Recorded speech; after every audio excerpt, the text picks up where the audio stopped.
Greetings! So this is my first YouTube video. I have a cold. I'm reading the script from my iPad.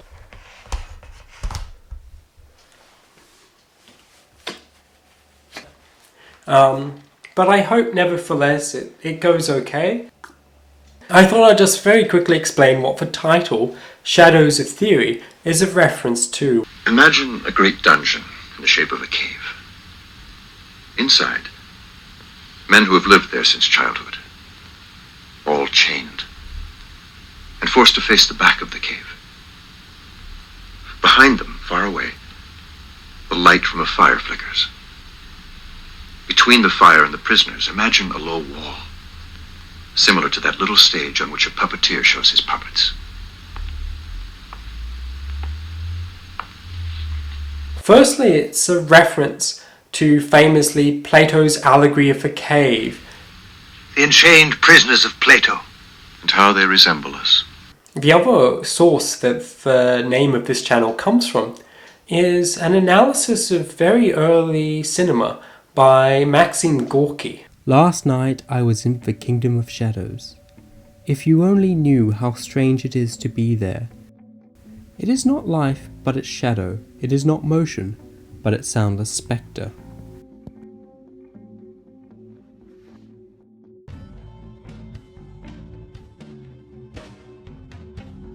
Lumiere's cinematograph, moving photography, the extraordinary impression it creates is so unique and complex that I doubt my ability to describe it with all its nuances. However, I shall try to convey its fundamentals. So I'll be talking about film, I'll sometimes be talking about other media forms, and I'll be often taking a political or philosophical vantage.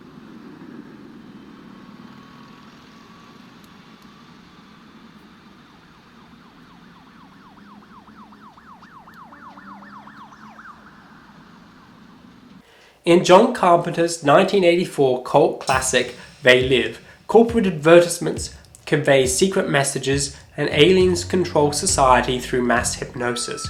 With special sunglasses, Rowdy Roddy Piper is able to see the truth and resist the aliens. Carpenter's film is a critique of Reagan's brand of deregulated neoliberal capitalism, but is useful to understanding an aspect of capitalist society. In this episode, we won't be analysing Carpenter's film, but we will be framing how capitalism enables conspiracy theories, but also contrasts with conspiracy theories.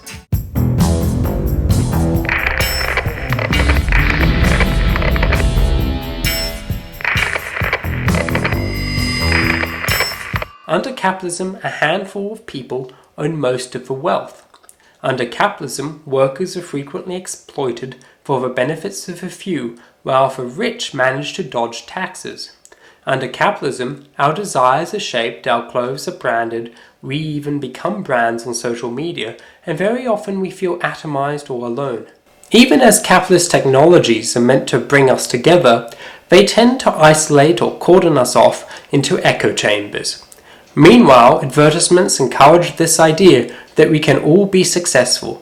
So scapegoats are kind of needed to explain why it is that despite our ability or our hard work, we can't quite make it.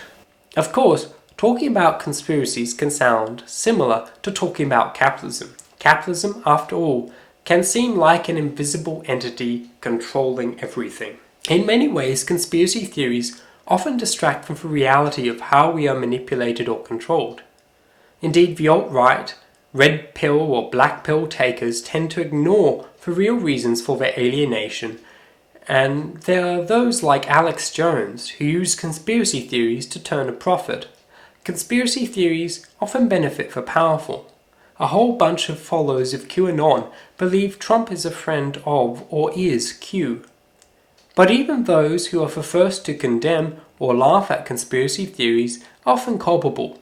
The elite, liberal or conservative commentariat, people like Thomas Friedman or Andrew Sullivan or David Frum or Aaron Sorkin or Barry Weiss or Steven Pinker or the UKAC Grayling, claim that individuals with good ideas really shape the world, and maintained that we need elite arbiters like them. The idea is also more mainstream. The supposed tech visionaries such as Elon Musk or Bill Gates or the late Steve Jobs argue that they transform the world and make it better, that it is those with vision who change history and lead us forward. They are the avant-garde. The change is not bottom-up, but top-down.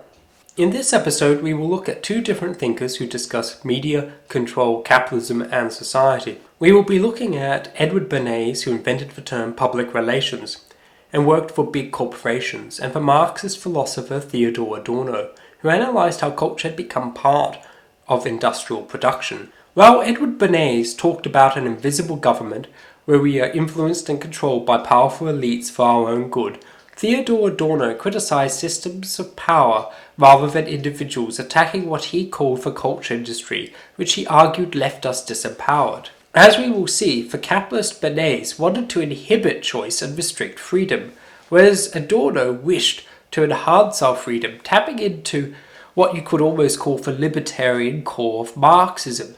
Now, for many, Marxism may be associated with the horrors of the Soviet Union and Maoist communism, and therefore seem the opposite of freedom.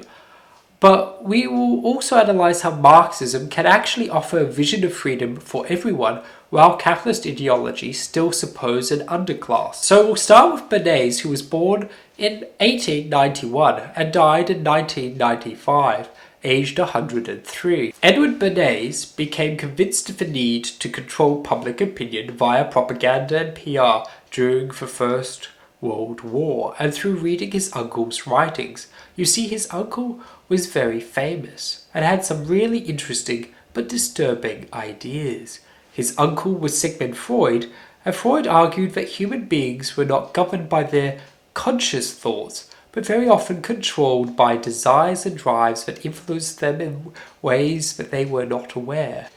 Bernays was taken with this idea and believed the masses to be irrational. He feared democracy and was concerned about the horrors of the First World War. As a result, he claimed that to make democracy work, visionaries, leaders of industry, and politicians needed to conspire to shape people. Such work, including advertisements, were forms of propaganda, but Bernays realized the term had a negative connotation, and would come to invent the term public relations. So Bernays argued that we needed elites to shape and control us. He opens his 1928 book entitled Propaganda in a Conspiratorial Way. The conscious and intelligent manipulation of the organized habits and opinions of the masses is an important element in democratic society. Those who manipulate this unseen mechanism of society constitute an invisible government which is the true ruling power of our country. We are governed, our minds are moulded, our tastes formed, our ideas suggested largely by men we have never heard of. This is a logical result of the way in which our democratic society is organized. According to Bernays, democracy is unstable and unsafe. It can't function efficiently without deception. So Bernays argues we need groups of elites to shape public opinion to avoid chaos and catastrophe. 108, you have joined the sacred order of the stonecutters, who since ancient times have split the rocks of ignorance that obscure the light of knowledge and truth.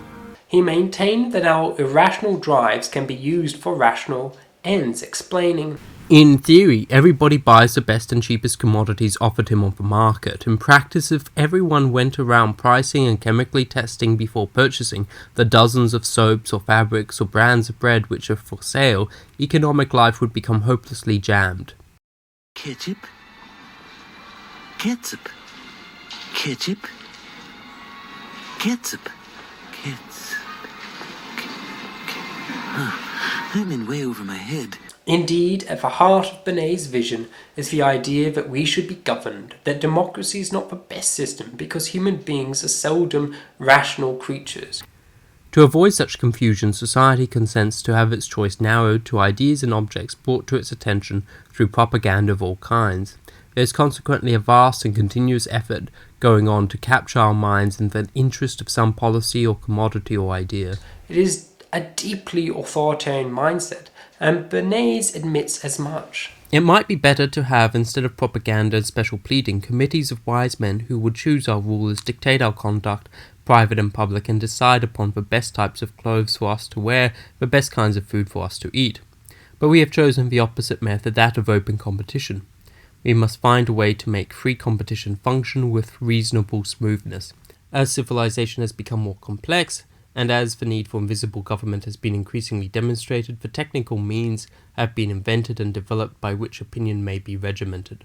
Bernays had tested his theory to see whether people could be influenced on a mass level by irrational drives. Bernays was tasked with getting women to smoke, and so he consulted a Freudian psychoanalyst to find out what a cigarette meant to a woman. The psychoanalyst, Abraham A. Brill, told him that there was something phallic about the cigarette, that it represented male power that women had been excluded from having. So Bernays created a hoax suffragette march, where models dressed up as suffragettes smoked cigarettes. The press was manipulated into reporting the event as women carrying torches of freedom. Basically, it was a more effective version of the infamous Pepsi ad tying the Black Lives Matter protest to drinking Pepsi. This incident revealed that freedom can easily be used as a way to control us, that freedom could be packaged, branded, and sold to us. We may think we are acting freely, but as he said, our minds are moulded. This brings us to the great Marxist philosopher Theodor Adorno, who examined how mass culture actually led us to be controlled. Adorno fled Germany due to the rise of the Nazis and eventually ended up in the US around the late 30s. But when he got there, he discovered that the media was dominated by propaganda. Freedom was championed, but often in relation to commerce, and dissent was prohibited in ways more subtle than the Nazis or the Soviet Union. For example, Hollywood had strict rules issued by the censorial Hays Office. Famously, the Hays Office dictated how long an on-screen kiss could last. Adorno detested these regulations on culture, complaining in a libertarian tone. Perhaps a film that strictly and in all respects satisfied the code of a Hays Office might turn out a great work of art, but not in a world in which there is a Hays Office.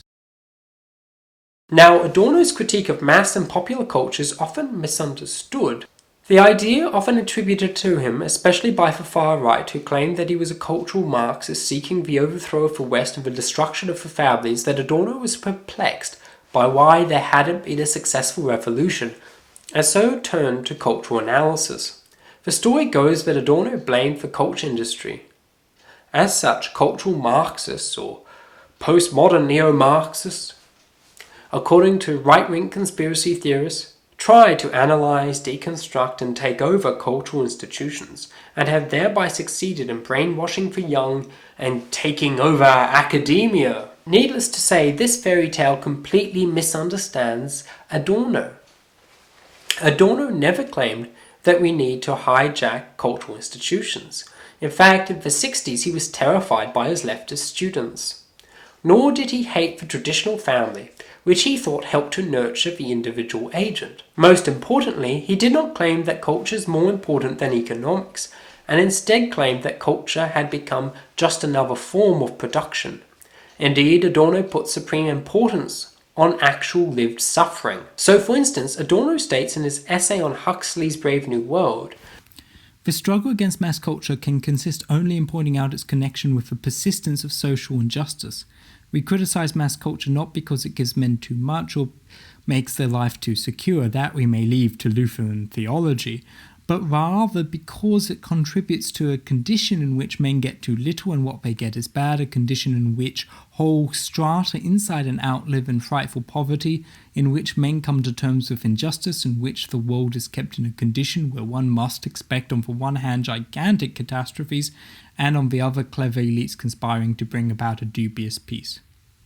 Adorno argued that contemporary culture had become dominated by economic and political interests, or as he put it, the commercial character of culture causes the difference between culture and practical life to disappear. On all sides, the borderline between culture and empirical reality becomes more and more indistinct. For him, the culture industry, which includes radio, television, and cinema, were destroying freedom. Adorno noting that Technology as a whole, along with the capital that stands behind it, exercises control over every individual thing. He used the term culture industry to designate the way that culture had become mass-produced and required control and obedience from us. Quick side note. Mass culture only really exists in the 20th century and is not to be confused with folk culture. Shakespeare may have been popular in Elizabethan times and huge audiences would see his plays, but mass culture involves mass production. One couldn't see his plays at multiple venues, for example, whereas a film or TV program could screen at more than one place at the same time. Mass culture involves manipulating people on a mass scale. Adorno used the term to designate this mode of manipulation, explaining. The term culture industry was perhaps used for the first time in the book Dialectic of Enlightenment, which Horkheimer and I published in Amsterdam in 1947. In our drafts we spoke of mass culture. We replaced that expression with culture industry in order to exclude from the outset the interpretation agreeable to its advocates that it is a matter of something like a culture that arises spontaneously from the masses themselves, the contemporary form of popular art. From the latter, the culture industry must be distinguished in the extreme. The culture industry fuses the old and familiar into a new quality in all its branches, products which are tailored for consumption by masses and which, to a great extent, determine the nature of that consumption, are manufactured more or less according to plan. The individual branches are similar in structure, or at least fit into each other, ordering themselves into a system almost without a gap. This is made possible by contemporary technical capabilities as well as by economic and administrative concentration. The culture industry intentionally integrates its consumers. Have you ever noticed how weird it is that the quality of a film is sometimes judged by its performance in the box office on its opening weekend? No one has even had the chance to see the film yet. So what is being judged is the advertising and whether the film can be marketed to get people to see it.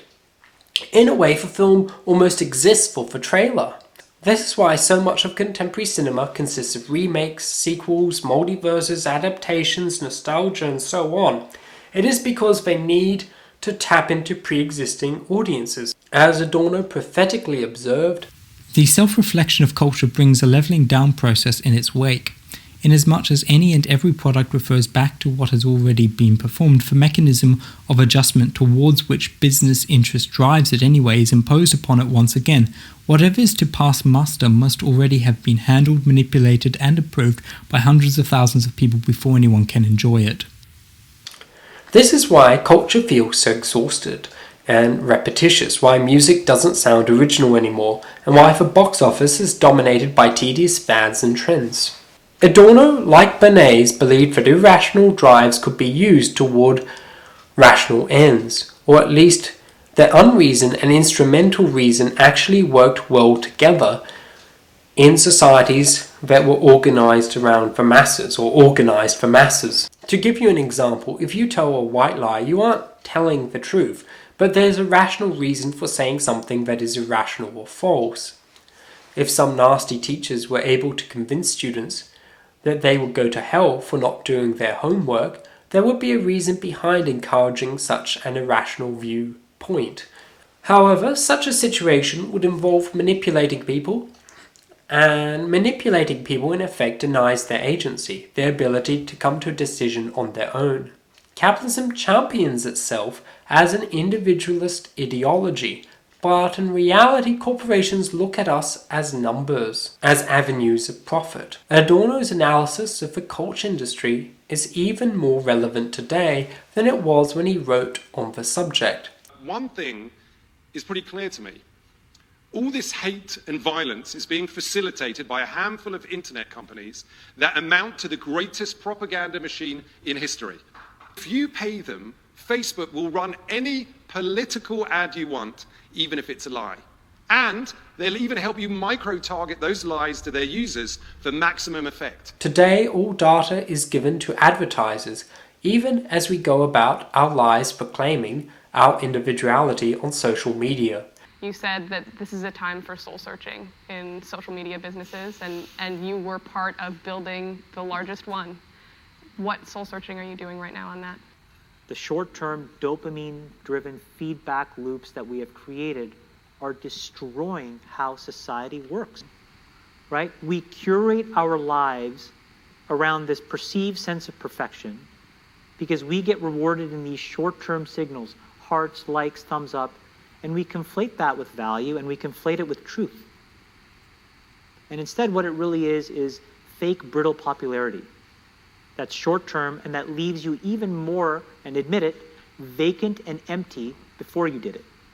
Because then it forces you into this vicious cycle where you're like, what's the next thing I need to do now? Because your behaviors, you don't realize it, but you are being programmed. The capitalist system then doesn't really champion individualism so much as commodify it and hide behind it.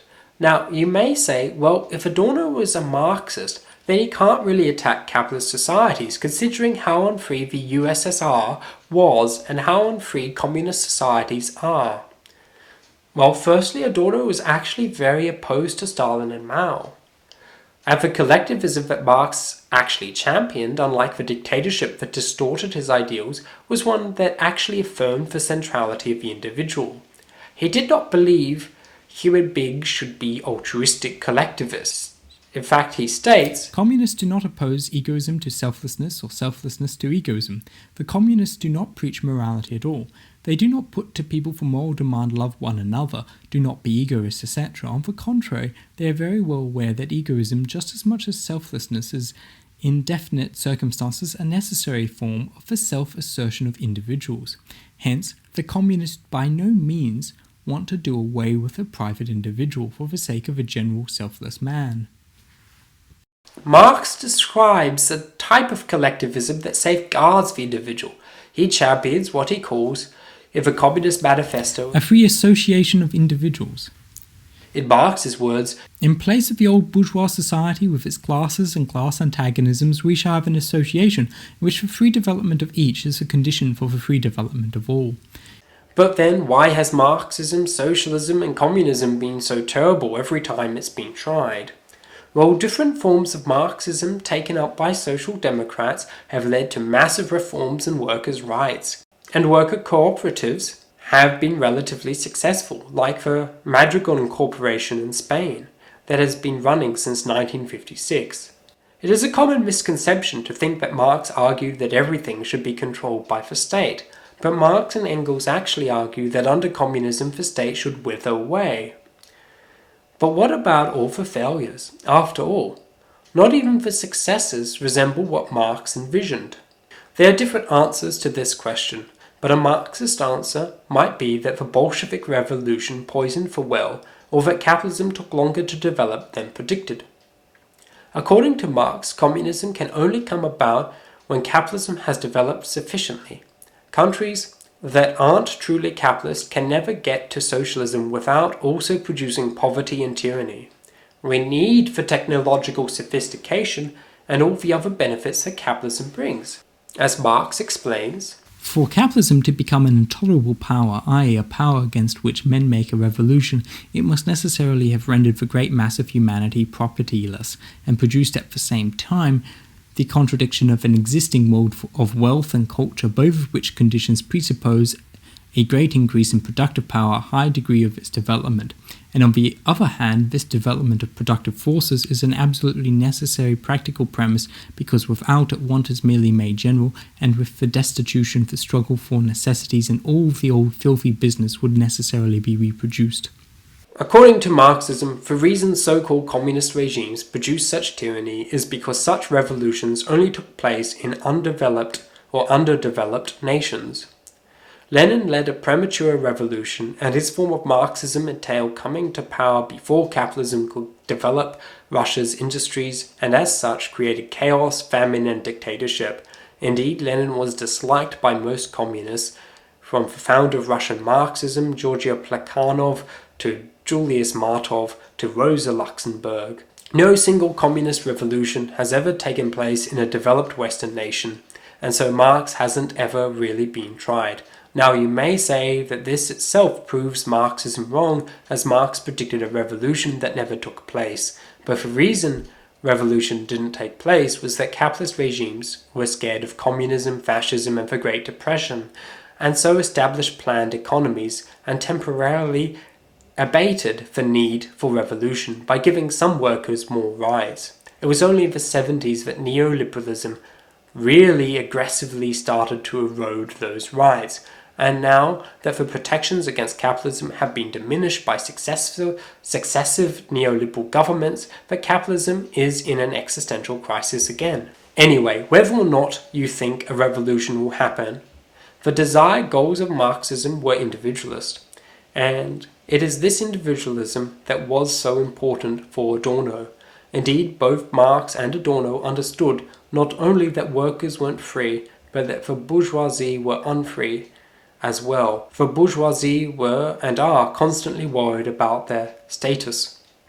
So although Adorno's ideals are fairly humane, following in this Marxist tradition, he envisions a world that uses terms like freedom while diminishing the existential, moral, and metaphysical weight of that term by commodifying or propagandizing freedom.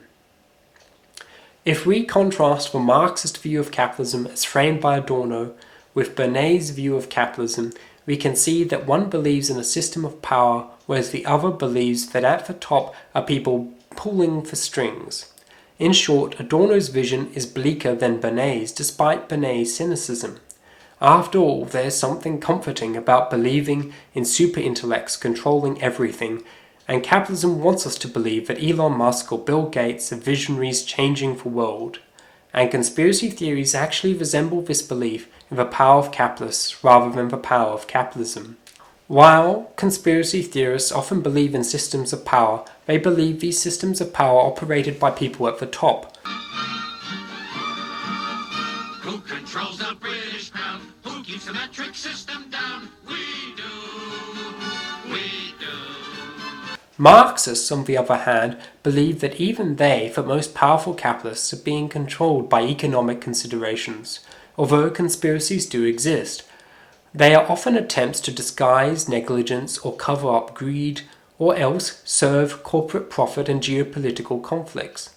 Take Edward Bernays' own conspiratorial role in manipulating the US media into demonizing Guatemala's democratic center-left government as communist in the early 1950s, and effectively lobbying the CIA to instigate a coup, which they did in 1954.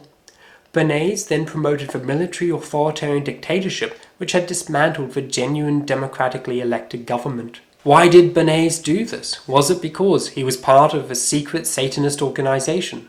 No. Was it because he was really an alien from another planet? No. It was because he was hired by a fruit company called the United Fruit Company, which feared that the democratic government of Guatemala would impede its profits and its ability to exploit workers. This perfectly accords with a Marxist analysis of systems of power. For Marxism, even real conspiracies do not serve individuals, but rather the economic system itself. The sad truth is that even those at the top aren't free. Under capitalism, we become numbers and algorithms, and even capitalists themselves are evaluated by numbers. No one is entirely free as long as the profit motive reigns unchecked. That's why Bill Gates can be both a philanthropist and a tax dodger. One can see how boring and mundane real conspiracies are, and indeed how ignoble and short-sighted the interests of the economic system of capitalism remains. Being watched over by the powerful, whether or not the powerful have your interests at heart, invest the system with a meaning it doesn't have. Think South Park's episode when Butters discovers that the NSA reads emails thanks to Edward Snowden's leak. Hello? Hey, government. It's me, Butters. I just want to say, well, thanks for watching over me and doing everything you do. And please watch over Mommy and Daddy and my friends Stan and Kyle, Craig and Token, and even old Eric Cartman. I know he can be a meanie sometimes, but please watch over him too. Good night, government.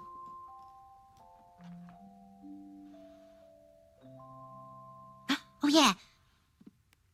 And thank you, President Obama, for making me feel so safe and looked after. Rather than being depressed or anxious, he views the NSA as a god substitute. Even a group of evil aliens taking control are at least smart enough to keep things going.